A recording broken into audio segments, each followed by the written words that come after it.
Welcome to Spring LIB. For this problem, we're going to be working on the derivatives of inverse trig functions.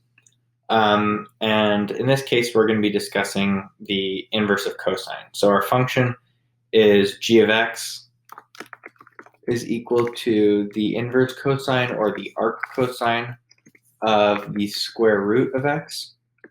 So this is our function, and then we want to take its derivative. So remember that the derivative of an arc cosine or the derivative of the inverse cosine is -1 over the square root of 1 minus x squared.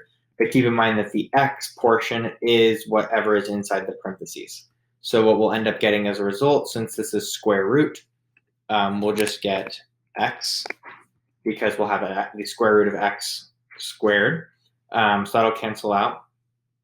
Then what we have as a result is we need to make sure that we multiply this using chain rule. We multiply this times the derivative.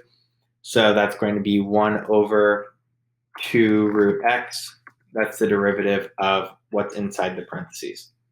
So our final answer, what we'll see is we'll end up getting a -1 over 2 times the square root of x minus x squared.